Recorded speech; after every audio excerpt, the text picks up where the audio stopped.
The NFL labeled him a problem. George Pickens basically lost them the game tonight because George Pickens is lazy. He lollygags in his route, especially if he's not getting the ball. Too emotional, too reckless, too difficult to control.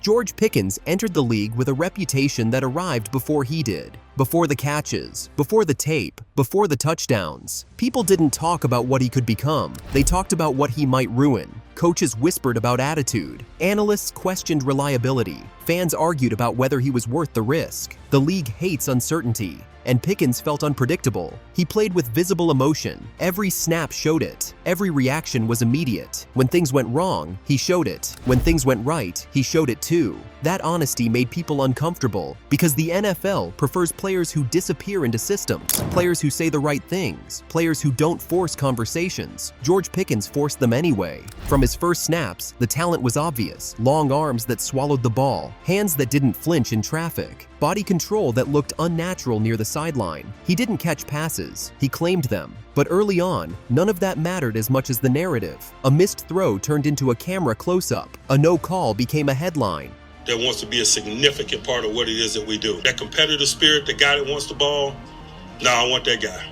I'm not going to make that a negative, no matter how silly I think the commentary is or people talking about him expressing frustrations and stuff and trying to make it A quiet stretch became proof. Villain. Once that word sticks, everything gets filtered through it. Defenders noticed it immediately. They tested him. Extra contact after the whistle, late shoves, subtle trash talk. They wanted a reaction. They wanted confirmation. Sometimes they got it. And every time they did, the label tightened. But something else was happening underneath the noise. When the ball went up, defenders were losing. Not sometimes, consistently. Pickens didn't separate with speed. He separated with strength and timing. Corners stayed attached to him step for step. It didn't matter. When the pass arrived, the rep was already decided. He attacked the catch point like it was a personal challenge, elevating through contact, twisting midair, dragging feet where there was no margin left. It didn't look flashy, it looked final, and defenders hated that because there's nothing worse than doing everything right and still losing. They started playing safer, giving him space, avoiding the worst-case scenario, because the worst-case scenario was embarrassment. Pickens didn't need volume, he needed moments. One contested catch could flip an entire game. One sideline grab could erase a quarter of quiet snaps. And slowly,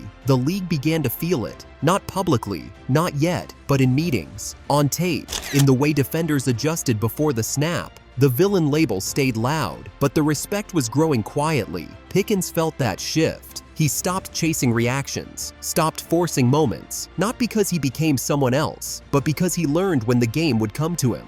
That patience was dangerous, because once he waited instead of reacting, the league had a different problem. A player with elite talent and a sharpened edge, the kind of player labels can't control. And this was only the beginning. As the season moved forward, the tension around George Pickens didn't disappear. It intensified. Every game felt like a test, not just of his ability, but of his composure. Defenses leaned into the narrative. They pressed him harder. They grabbed him at the line. They hit him late and stared him down afterward. They wanted him distracted. They wanted him emotional. They wanted him proving the label right. Early on, that strategy worked just enough to keep the story alive. A shove here, a look there, a moment caught by the broadcast camera. But what didn't get caught on camera was what Pickens was doing between snaps. He was studying. He watched how corners played his release, how safeties cheated toward his side, how defenses shifted when he lined up wide versus in the slot. He noticed patterns others missed. He saw that defenders were playing him like a threat, even while talking about him like a problem.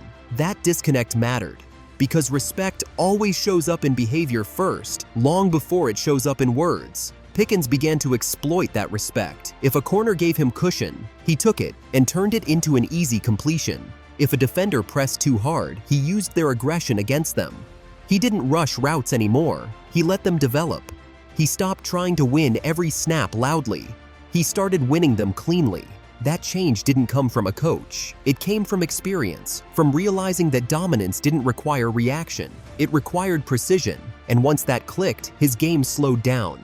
That's when the big moments started stacking. Primetime games, late drives, third downs with everything on the line. Pickens became the option quarterbacks trusted when they needed certainty in chaos, because no matter how tight the coverage was, he gave them something defenders couldn't. A margin, not separation, control. He positioned his body between the defender and the ball, used his frame like a wall, turned contested catches into routine plays. Corners did everything right, stayed in phase, played the hands, timed their jumps, and still lost. That kind of loss hits differently because it doesn't feel like a mistake. It feels like inevitability, and inevitability wears on defenders. They stopped celebrating pass breakups, stopped talking after plays. They just reset and hoped the ball didn't come back their way. Pickens noticed that too. He saw the hesitation in their stance, the way they stopped challenging the catch point aggressively. He leaned into it, not with taunts, not with gestures, with timing. He waited for the moment when the defender's confidence dipped, then attacked it. A late hands catch, a back shoulder grab, a toe tap where there was no room left. Each one chipped away at the narrative. Because villains don't do that, stars do. The league started to adjust its language. Analysts softened their tone. Our Chase situation, they don't have a whole lot of alternatives, and I don't know, do they franchise tag him? Do they tag him and trade him? Do they give him a big contract? He's going to want something that starts with a 3. I think that's why he's wearing number 3. Commentators talked more about talent than temperament. The conversation shifted from, can he control himself, to, how do you defend him? That shift didn't happen overnight, but once it started, it couldn't be reversed. Pickens didn't celebrate it. He didn't address it. He stayed locked in, because he knew the story wasn't finished yet. Real respect in the NFL doesn't come from regular season production. It comes from moments that can't be ignored, moments when everything is on the line and excuses disappear. Pickens was waiting for those moments, and when they arrived, he didn't blink. The moment that finally changed everything didn't come quietly. It came when the pressure was highest and the spotlight was unavoidable. By then, George Pickens wasn't fighting the label anymore.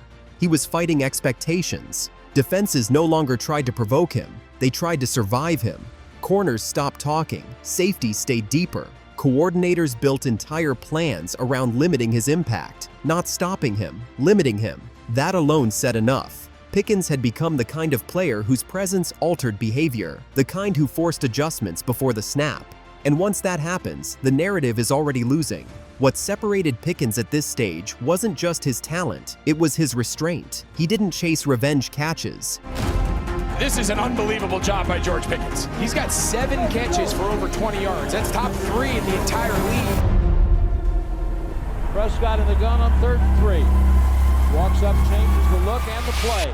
He didn't force throws, he trusted the game. When defenses doubled him, he accepted it. When the ball didn't come his way early, he stayed patient. That patience confused people who expected volatility because they were still looking for the villain. But the villain wasn't showing up anymore. Instead, what showed up was control. Pickens ran cleaner routes, timed his releases better, saved his energy for moments that mattered. And when those moments arrived, he delivered without hesitation. 3rd down, tight coverage. Ball in the air, same result. He climbed the ladder, secured the catch, moved the chains. No celebration, no stare down, just business. That consistency forced the final shift, because stars aren't defined by highlights alone. They're defined by reliability under pressure. Pickens became reliable, not in a quiet way, in a terrifying way. Defenders knew what was coming, they just couldn't stop it. And that's when respect replaced reputation. Corners started giving him space before the snap. Safeties shaded early. Linebackers avoided his side altogether. Those are not signs of fear, they are signs of acknowledgement. The league acknowledged him. Analysts stopped qualifying their praise. They didn't say, when he matures anymore. They said, when he's targeted. The conversation shifted from personality to production, from questions to certainty, and that certainty followed him into the biggest moments, primetime games, late drives, one-score situations. Pickens didn't disappear. He became the answer. Quarterbacks trusted him when reads broke down. Coaches trusted him when nothing else worked because he gave them something invaluable, a chance even when the coverage was perfect, a chance even when the defense guessed right. Pickens didn't need mistakes, he punished effort. And that's when the league finally understood the truth. George Pickens never changed who he was. He refined it. The emotion was still there. The edge was still there. But now it was aimed. Instead of reacting to defenders, he dictated to them. Instead of fighting the narrative, he buried it under performance. That's not growth through silence. That's growth through dominance. The villain label didn't disappear because he behaved differently. It disappeared because it stopped making sense. You can't call someone a problem when they solve games. You can't call someone reckless when they show discipline in the biggest moments. You can't ignore talent once it becomes consistent. The league didn't forgive George Pickens. It accepted him. And acceptance in the NFL is the final stage, not because players become likable, but because they become undeniable. Pickens reached that stage, not with speeches, not with apologies, with catches that rewrote drives, with moments that silenced crowds, with performances that ended debates. From villain to superstar was never a transformation. It was an exposure of how quickly narratives collapse when talent refuses to cooperate. George Pickens didn't ask the league to see him differently, he forced it, and once he did, there was no going back, because the league doesn't care how you arrive. It only cares what you do when the lights are on, and when the lights were brightest, George Pickens delivered.